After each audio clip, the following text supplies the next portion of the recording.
On this occasion only, the conversation relating to this will be played first.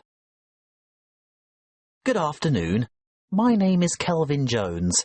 I booked by internet yesterday. Good afternoon, Mr. Jones. Welcome to the Armitage Hotel. Can you spell your first name for me, please? Certainly. K-E-L-V-I-N.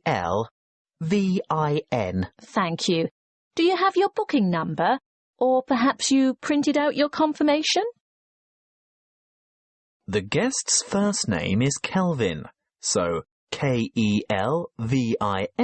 has been written in the space. Now we shall begin. You should answer the questions as you listen, because you will not hear the recording a second time. Listen carefully and answer questions 1 to 5. Good afternoon. My name is Kelvin Jones. I booked by internet yesterday. Good afternoon, Mr. Jones. Welcome to the Armitage Hotel. Can you spell your first name for me, please? Certainly. K-E-L-V-I-N. Thank you. Do you have your booking number? Or perhaps you printed out your confirmation? Yes, of course. I don't have the printout, but I did remember to note down the number. It's 00L2381420. Thanks. 00L2381420.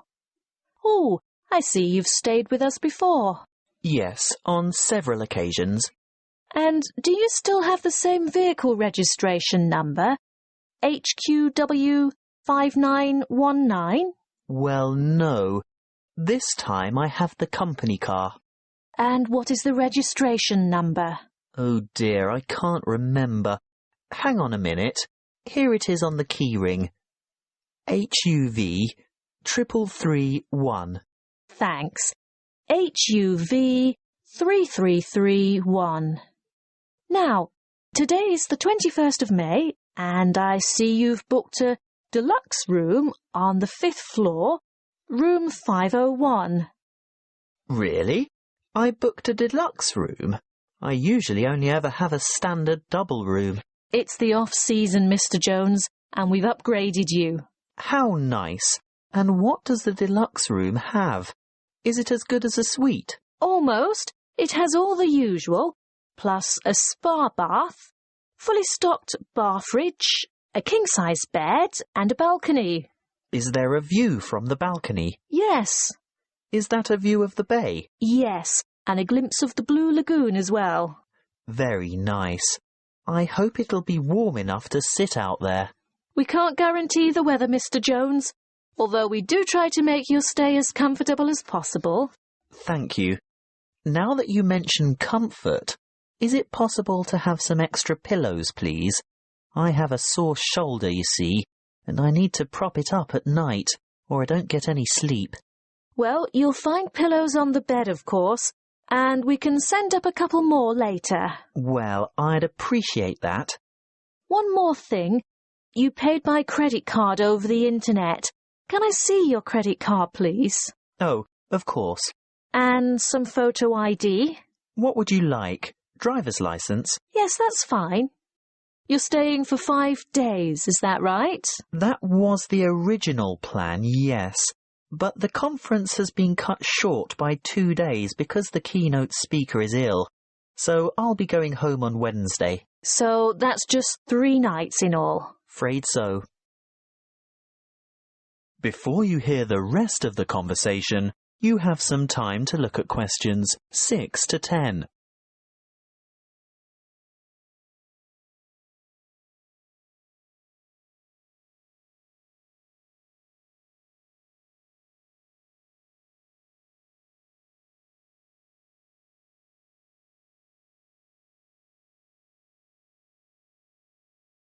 Now listen and answer questions 6 to 10. Is there anything else I can help you with? Actually, there is. The conference is in a building called Chancery Chambers, but I don't have any idea how to get there. Oh, that's the funny-shaped building on the corner of King and Richard Streets. It's quite straightforward, really, and only a few minutes' walk. Look, I'll show you on this map. Good. A map. I like to follow a map if possible. Right, well, step out the front entrance of the hotel and you're on Hobb Street. Head south on Hobb Street towards Gorse Lane and take the second on the left onto Vickers Street West. Go all the way down the hill past the Mexican Cafe on your left, the Rebel Hostel on your right, and the big church on the corner of Allen Street. Oh, I think I know the one. It has a huge steeple.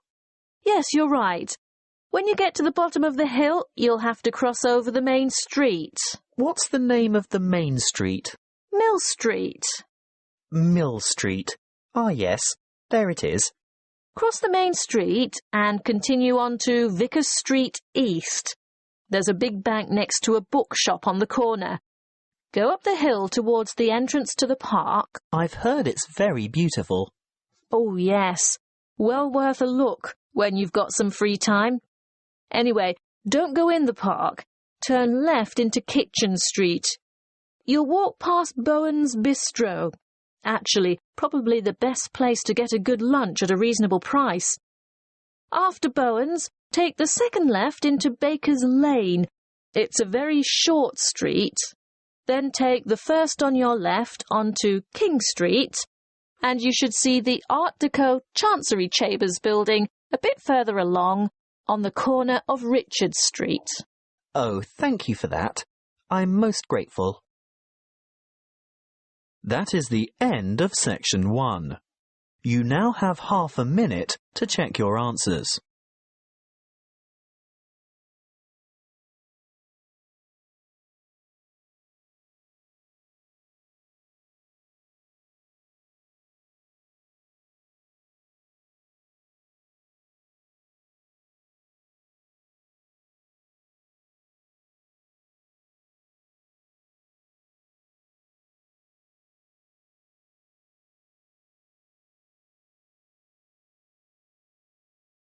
Now turn to section 2.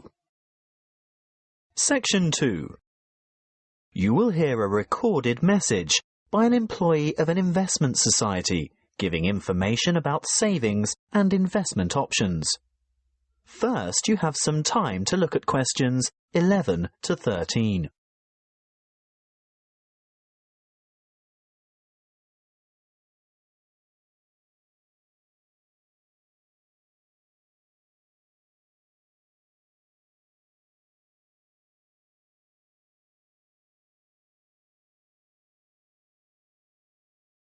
Listen carefully and answer questions 11 to 13.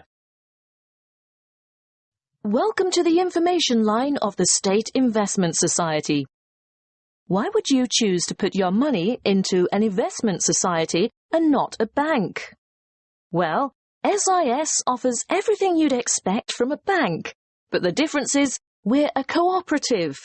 We're 100% owned by our customers, people like you, and that means we always put your best interests first. You won't see our profits going into large foreign-owned finance corporations. No, you'll see them coming back to you and your local community. As a cooperative, we work hard to keep our fees competitive and absolutely minimal. Even better, we can advise you about ways to avoid fees. Here are some suggestions. Firstly, we recommend you carry out as much of your personal banking as possible with us. We won't charge account fees unless your account becomes inactive for some reason. See? No unnecessary fees.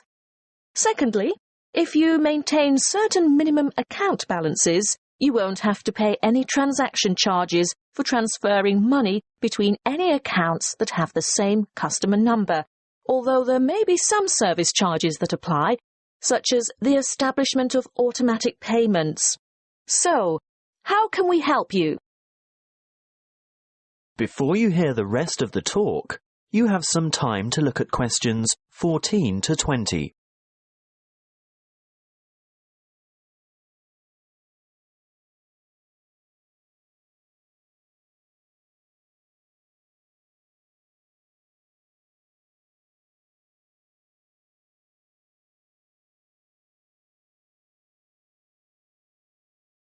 Now listen and answer questions 14 to 20. Let's look first at savings options.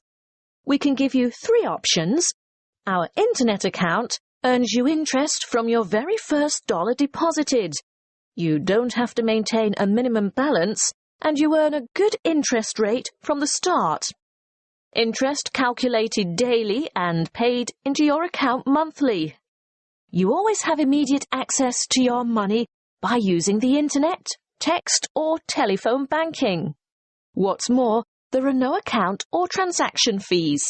With our Stairs Saver scheme, the more you save, the higher interest you earn.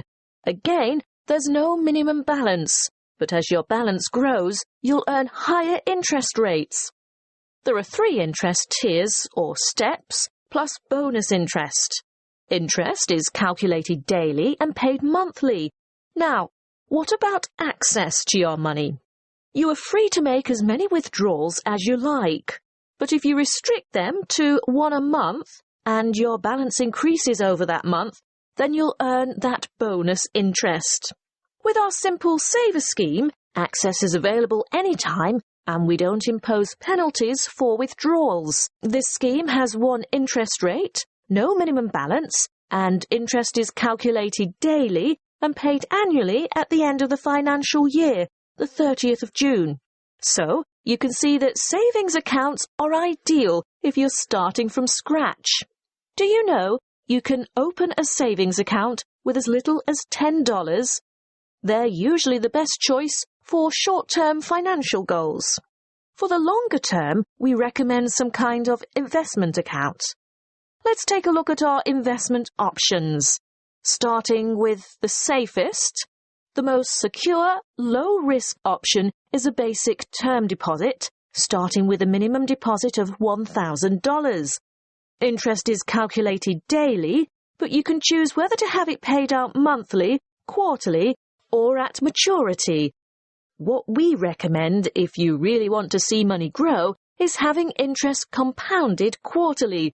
You'll only get access to your funds when your term deposit matures, so be sure to think carefully about the amount of time before you lock it away. It could be anything from 6 months to 5 years. Bonds are generally a longer commitment, but they may bring better rewards in the future. There is a minimum deposit of $5,000 and interest is calculated daily. You may choose to have interest compounded quarterly or paid out quarterly. And, of course, you'll have access to your money when your bond reaches maturity. Looking really long-term, there is our retirement fund, which is, of course, a savings plan for retirement. There is no minimum deposit, but the good news is that you can choose to contribute a certain percentage of your income before tax is paid on it. As for interest, well, you choose a particular type of fund which has a different level of return depending on the level of risk. And access? Well, not before you turn 60 years old. As I said, it's a retirement scheme. That is the end of section 2. You now have half a minute to check your answers.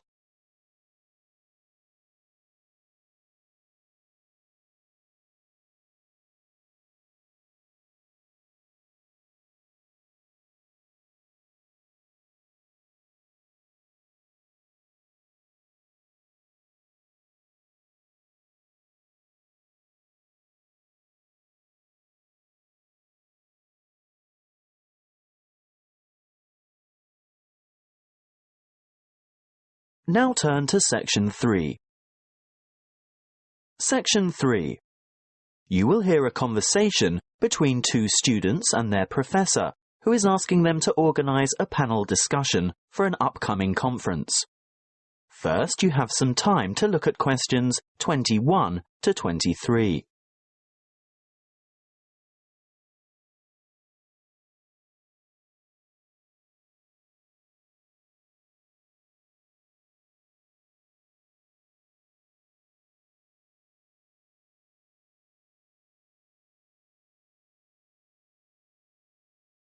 Listen carefully and answer questions 21 to 23. Come in and sit down, Louise, Stuart. I suppose you're wondering why I've asked you both to come here today. Well, we've heard rumours. Forget the rumours. I'll get straight down to business. You know that I'm organising a conference on 17th century English literature? Yes, but, well, I've arranged for 3 keynote speakers, and I've invited 25 panellists so that we can have 5 panel discussions. And I want you two to organise one of the panel discussions. But we haven't done that before. Is it like a team presentation? No, the purpose is quite different. In a team presentation, the group presents agreed-upon views, as you have both done at the end of a group project. Yes. Well, in a panel discussion, the purpose is to put forward different views. We want to expose the audience to several different viewpoints at the same session. It can help the audience evaluate their own positions regarding specific issues, and if it's well conducted, it's usually more interesting than a single speaker forum. Before you hear the rest of the conversation, you have some time to look at questions 24 to 30.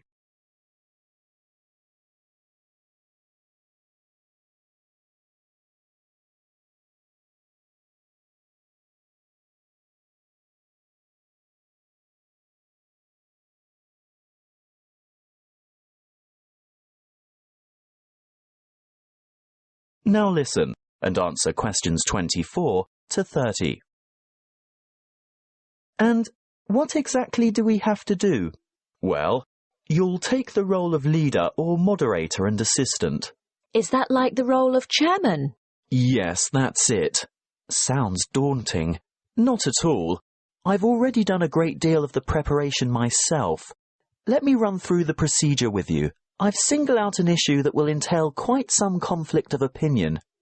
I've selected panellists who are well informed and will probably have contradictory points of view. That's very important, you know. Actually, I feel a bit nervous. How many panellists will there be? Well, I've invited 5 panellists for each panel because that's probably the maximum number that an inexperienced moderator can handle. But don't worry, I always invite more than we need because you can be sure someone won't be able to make it, so you'll probably just end up with 4, which is a very manageable number. Oh, I see. And I've chosen a moderator. That's you, by the way. Ah, but Stuart will help, right? Yes, I'll get on to timekeeping and whatnot shortly. That's where an assistant is indispensable. But what procedure do we follow to conduct the panel discussion? Don't worry, I was just about to say, I've also settled on the format. What is it? There are various formats that can be followed, but I've always found this one to be very effective. Yes? Okay. Make some notes on these guidelines as I run through them, and ask me questions about anything you don't understand. We're ready? Firstly, the moderator introduces the topic and the panellists. But we don't know who the panellists are.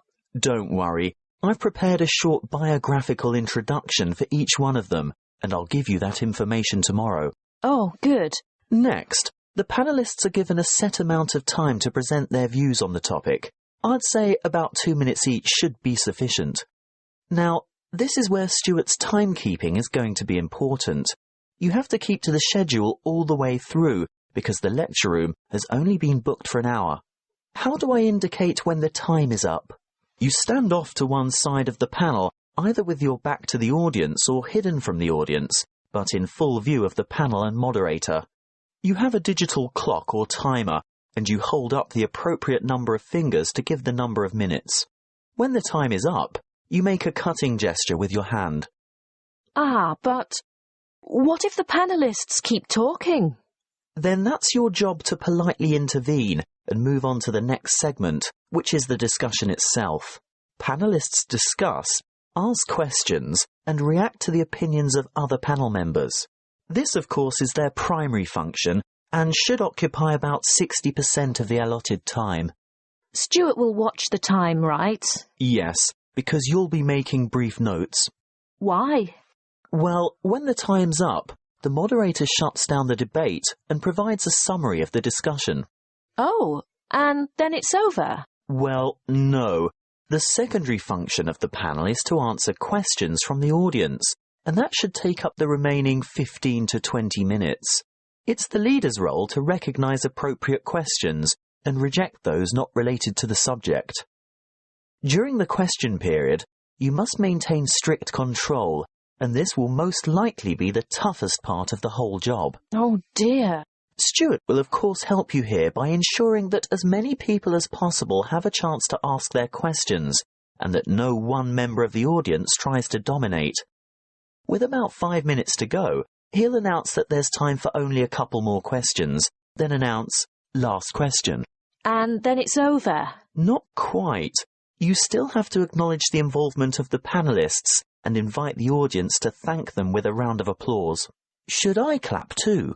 Yes, you should both take part in the applause. That is the end of section 3. You now have half a minute to check your answers.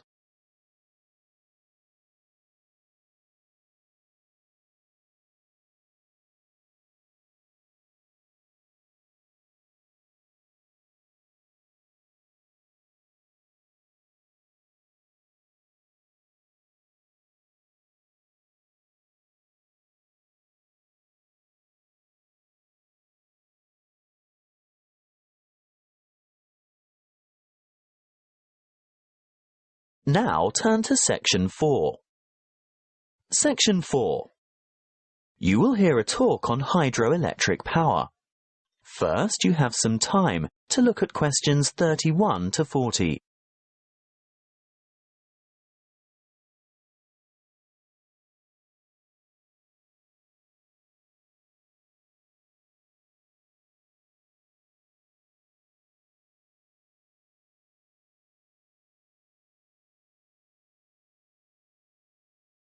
Listen carefully and answer questions 31 to 40. Welcome to our series on renewable resources. The topic today is hydropower. As you most probably know, hydro means water, so we are talking about using water to generate electricity. Of course, there are many ways to generate electricity, but hydropower is important to the community. Firstly and obviously because it's renewable. The Earth's hydrologic cycle of constant evaporation and transpiration provides a continual supply of water from rainfall and snowmelt. The second point to consider is its efficiency.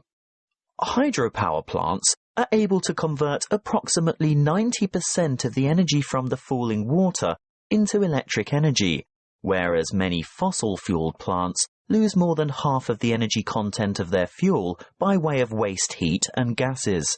For this reason, they are very efficient. Hydropower is also clean. It doesn't emit harmful gases that contribute to air pollution, acid rain and global warming. No trucks, trains or pipelines are needed to bring fuel to the site, and there's no noise pollution either.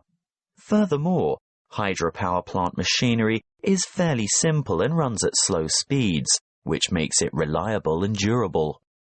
And hydropower units are flexible also. They have the ability to start quickly and adjust rapidly to changes in demand for electricity, thus enabling them to meet peak loads. But this also allows them to serve as reserve capacity and bring more stability to the power system overall. The dams that provide hydroelectric power also have other uses, such as navigation, flood damage reduction, water supply, recreation, irrigation, and low-flow augmentation, but it's not the purpose of this talk to go into those details. How do the hydropower plants work? Well, a dam is built across a river, which captures water to form a reservoir and raises the water level to create head. Think of head as the vertical distance that the water falls as it passes through the dam. In other words, the difference in water level between the reservoir behind the dam and the river below. Water from the reservoir flows through an intake gate into a penstock. This is a kind of narrow channel which leads to the turbine below. The force of the water causes the turbine to rotate rapidly, which in turn drives the generator to spin and produce electricity. The electricity is carried the long distances from the powerhouse to substations on the outskirts of cities via power lines. Can you build a hydropower unit on any river? Well, no. Just having water in a river isn't enough. A good dam site must have enough stream flow as well as enough head.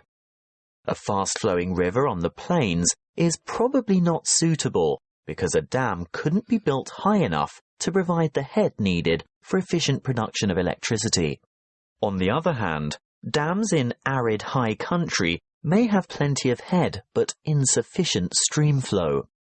The perfect spot for a hydropower plant is where the right combination of stream flow and head exists. What about the environment? Surely the construction of large dams has an environmental impact. Well, yes it does. Certainly dams and reservoirs are built to improve the lives of people living in towns, farming communities and cities. But there must be a balance between development and preserving the natural environment. Needless to say, the natural river environment is changed, which leads to changes in river ecology and aquatic habitat. Sometimes, for example, dissolved oxygen levels below dams get so low in summer that there is a negative impact on aquatic life. These levels can be improved, however, by using special aerating turbines and/or injecting oxygen directly into the stream flow. In order to protect and improve the habitat for endangered and other species of birds, fish and water life, there needs to be a thorough review of operating plans to see if a better balance can be achieved. Hydropower plant design and operation must not only meet the needs of consumers for electricity, but work hand in hand with agencies whose concern is for the fish and wildlife, water quality and water supply. That is the end of section 4. You now have half a minute to check your answers.